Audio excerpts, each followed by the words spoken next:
계엄군이나 경찰이 나타나더라도 이렇게 막 소리로는 이제 그들을 제압하려고 하지만 네. 물리적으로 하려고 하는 사람이 전혀 없는 진짜 멋있는 밤, 아름다운 밤, 민주주의의 그 에너지가 어떤 건지 보여주는 밤이었다고 저는 지금도 생각해요.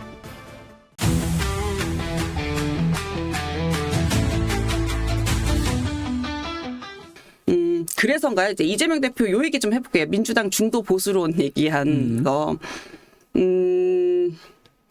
이재명 대표가 이제 그래서 그런 얘기가 나오기도 해요. 대선 겨냥해서 이제 중도를 좀 더, 포용해야 되니까 중도만이 아니라 이제 보수까지도 이제 이 화살을 저쪽으로 좀 던졌다.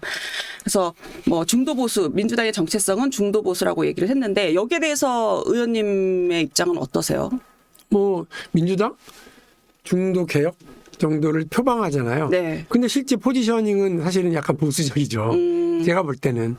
그래서 그 진보이고 싶어하는 보수, 1등급이 되고 싶어하는 3등급 뭐 이런 느낌이에요. 근데 다만 지금 그 뭐 정체성 논쟁까지 가는 건 조금 좀 과하다. 그렇죠. 이재명 대표도 뭐 이게 뭐 열리게 될 것 같은 조기 대선을 앞두고 염두에 둔 어떤 선거 캠페인용 이런 뭐 워딩이었다고 저는 보거든요. 이제 그런 거를 정체성을 버리냐의 논쟁까지 가게 되면 네. 이게 뭐 예속 논쟁으로 빠지겠구나 잘못하면 네. 뭐 이런 생각이 들고요. 그러니까 저는 구체적으로 뭐 진보냐 보수냐를 가르는 건 그 시기 구체적인 정책, 구체적인 어떤 추진 방향으로 얘기하는 거다. 네. 그래서 진보라고 하는 식당 간판 그게 중요한 게 아니라 네. 그 식당의 어떤 레시피로 어떤 음식을 네. 국민들이 원하는 네. 맛있고 영양가 있는 음식을 내놓느냐 여기에 달려 있지. 그때 그걸 내놓으면 그게 진보 맛있는 진보 식당이야 이렇게 하는 거지. 그 뭐 간판 가지고 얘기할 때가 아닙니다라고 말씀 분명히 드리고요. 네. 우리 무상급식 무상의료 그게 제가 있었던 민주노동당에서 2002년 대통령 선거 때 처음으로 들고 나왔던 주장이거든요. 부유세, 무상의료, 무상급식. 그러니까 부유세를 새로 만들어서 무상급식과 무상의료를 하겠습니다. 네. 그거 되게 진보적인 맞아요. 의제였고 다들 무상의료라니 돈이 얼마나 들어가는데 무상급식이라니 돈 그게 다 됐잖아요. 실제로. 그러니까 그거를 이뤄냈는데 지금도 그 얘기를 하면 그게 진보입니까? 그러니까 시기와 방식, 어떤 아젠다냐에 따라 다 다르다. 시대 상황에 예, 따라서 지금 이제 이미 우리나라가 바뀌어진 정치 현실이 있기 때문에 여기서 또 근데 아까 그래서 진보는 변화무쌍이에요. 변화무쌍하다. 보수는 고리타분이고요. 그래요? 네. 그래서 저는 늘 진보이고자 하는 사람이에요. 아니 근데 레시피 말씀하셨는데 그럼 이재명 대표가 이제 제시한 레시피 중에 하나가 이제 상속세 이거예요. 근데 이거 관련해서 의원님 잠깐 아까 말씀 주셨는데 의원님은 반대 입장이시잖아요. 너무 짜 레시피가. 틀렸어. 레시피가 너무 짜? 네. 첫 번째로 네. 이번에는 한동훈 전 대표까지 같이 비판을 해야 되겠는데 한동훈 네. 대표가 뭐 부유세는 원래 부자들만을 겨냥한 세금이었다면서요. 세상에 그런 세금이 어디 있습니까? 말도 안 돼. 그건 다 실패한 세금인 거죠.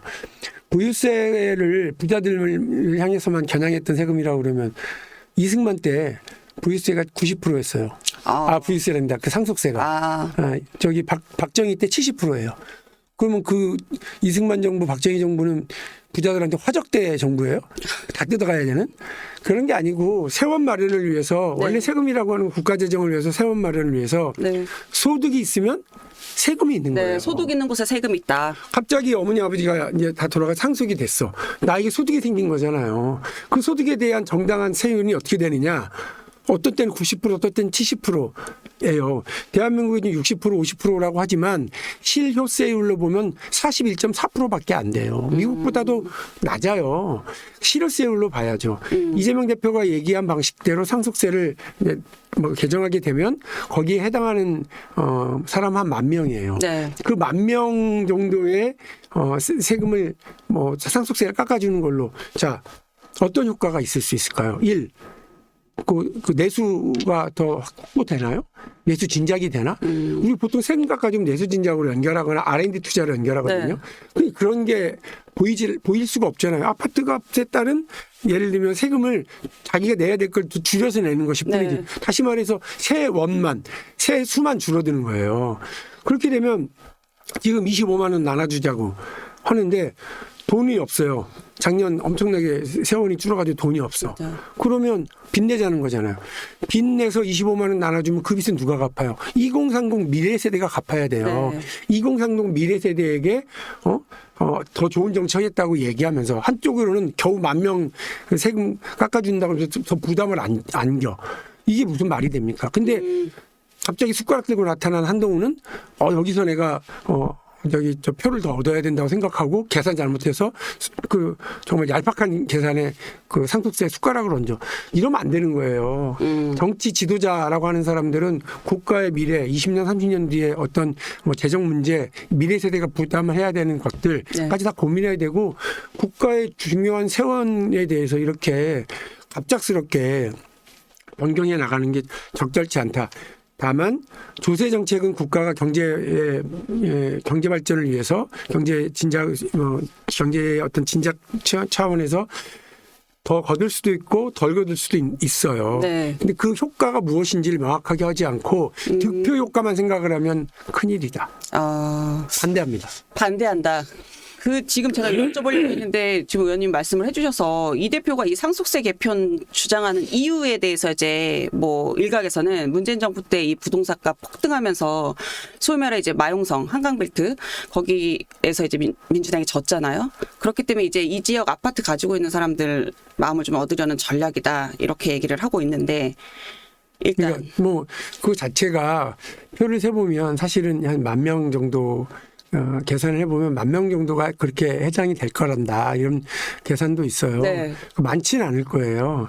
그러면 그 효과는 오히려 부의 대물림과 사회적 양극화 해소라고 하는 완화라고 하는 사회적 정의, 조세 정의의 그 원칙을 깨트리는 효과를 나을 뿐이지 네. 얻을 수 있는 건 많지 않다 이런 생각이고요.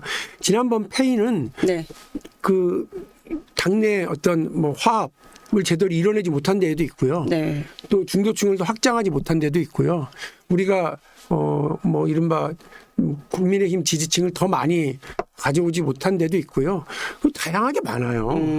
그런 면에서 0.7%의 어떤 페인을 더 만회하기 위한 노력들을 해야 될 텐데 이런 논란 끝에 얻을 수 있는 것보다 잃을 수 있는 게 더 많지 않나. 제 의견은 분명히 그렇습니다. 네. 그러니까 사실상의 그 해결책의 그 핵심 포인트가 아닌 부분에서 굳이 뭔가를 찾으려다가 논란만 일으킬 필요는 없다 이렇게 보시는 것 같아요.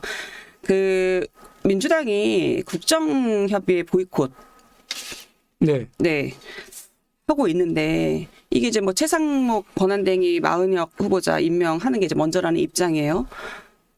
근데 지금 아까 말씀하신 대로 일반 중도층이라든가 표심을 좀 잡으려면 이거는 조금 부정적인 반응이 나올 수도 있다 이런 지적은 있는데 의원님 생각은 어떠세요? 저도 조금 뭐 의외였어요. 그러니까 뭐 내가 모르는 다른 정보가 있나?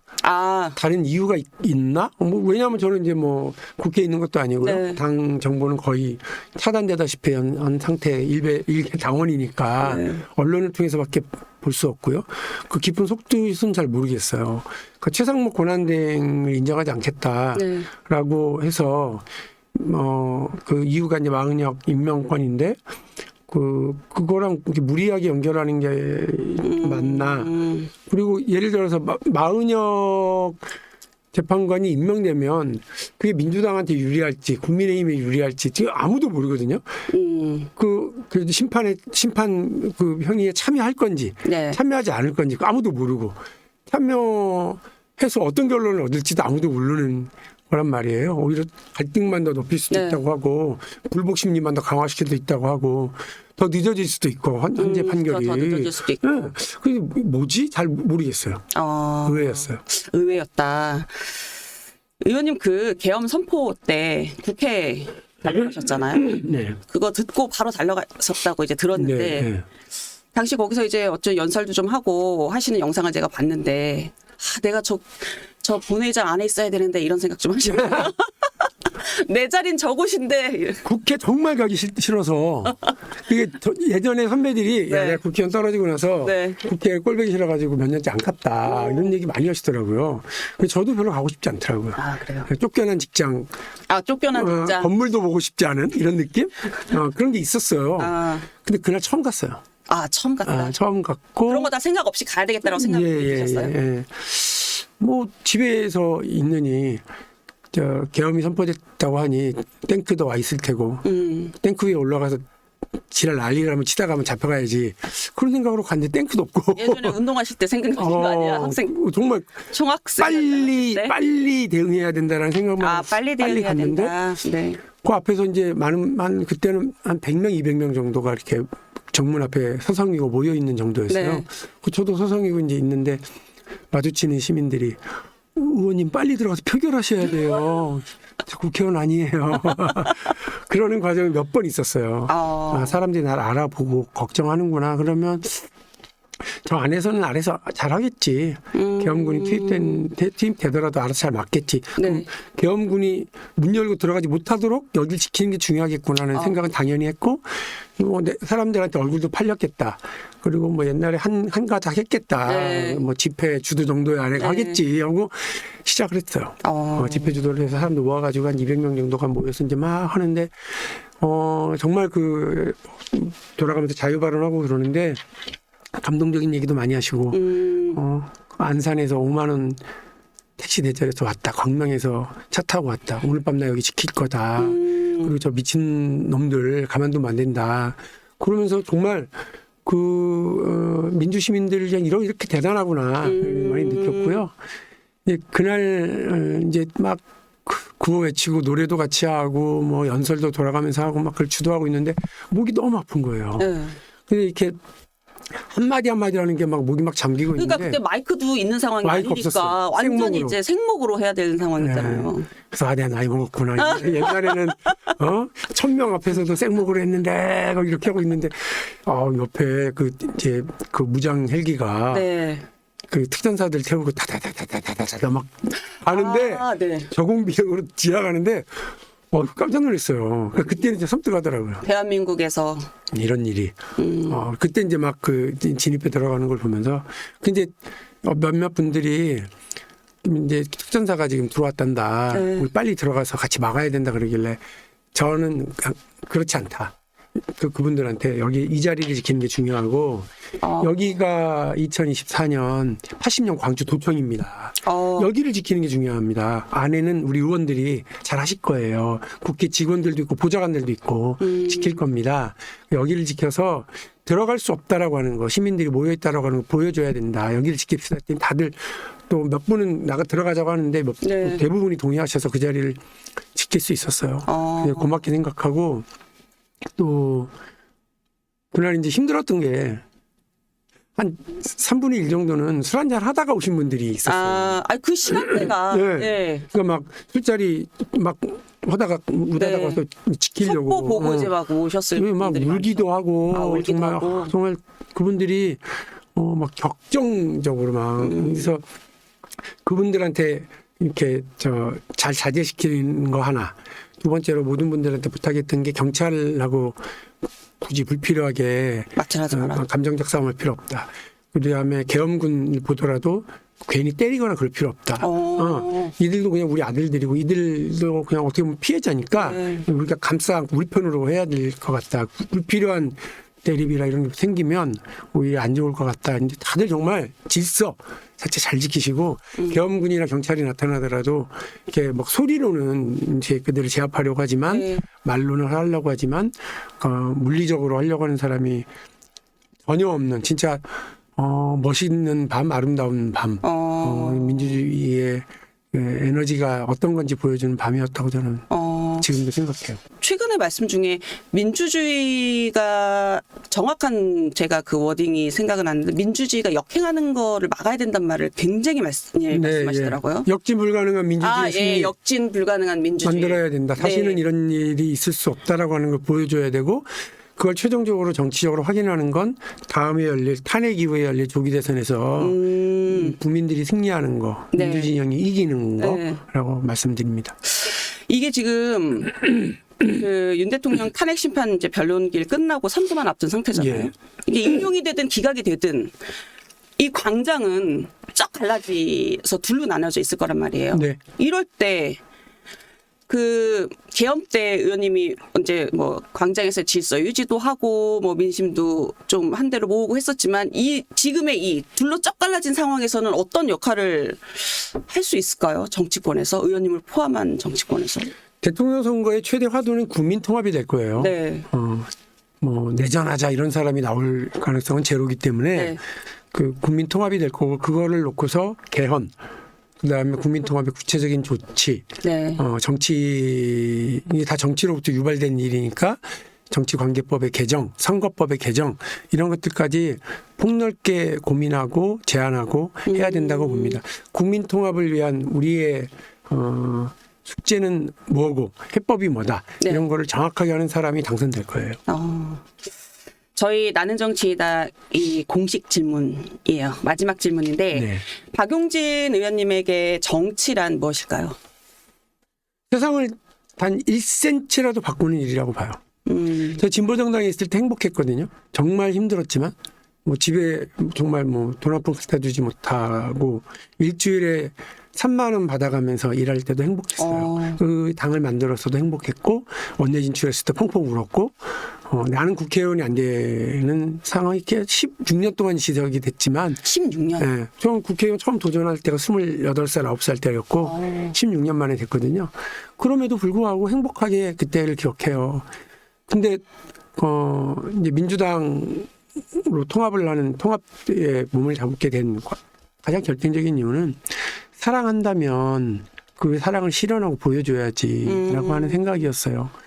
그래서 사랑한다고 말하는 걸로 끝나는 게 아니라 국민들에게 국민들을 존경하고 사랑한다고 그러면 진보정당이 약속했던 거 변화시키고 만들어야죠. 무상의료고 무상교육이고 무상급식이라고 그러면 그걸 해야죠. 그거를 해내는 세상을 1cm라도 바꾸는 게 정치라고 생각을 했고 네. 진보정당이라고 하는 간판보다 중요한 건 그런 변화를 구체적인 삶의 변화 만들어내는 거. 그래서 지금도 그래요. 사람들이 뭐 그 정치가 뭐냐 세상을 다 1cm라도 바꾸는 직업이다 얘기를 하고 제 책에 사인해서 줄 때도 또박또박 한 걸음씩 새 세상으로 라고 하는 문구를 적어서 드리거든요. 진짜 또박또박 한 걸음씩 더디다고 생각되더라도 변화를 만들어내는 직업이 정치라는 직업이고 그 일을 고통스럽지만 해내는 사람이 정치인이고 네. 그래서 제가 정치를 계속 하는 한 세상의 어떤 구체적인 변화, 긍정적인 삶의 변화를 만들어내는 일에 모든 노력을 다 하겠습니다. 네. 저희 그 인터뷰 초반에 그 말씀 하셨잖아요. 내가 조금 장기적으로 머물면서 역할을 할 곳인지 아닌지는 나의 칫솔을 예. 그곳에 둘지 안 둘지가 하나의 판단 기준이다. 의원님이 지금 아직 칫솔을 어디 한 곳에 두지 않으셨다고 말씀을 하셨는데 그 1cm의 변화를 만들기 위해서 이번에 어느 곳에 칫솔을 두실지 저희 나는 정치이다에서 애정어린 시선으로 지켜보도록 하겠습니다. 예, 오늘 긴 시간 말씀 감사하고요. 예, 고맙습니다. 지금까지 박용진 전 더불어민주당 의원이었습니다. 감사합니다. 고맙습니다.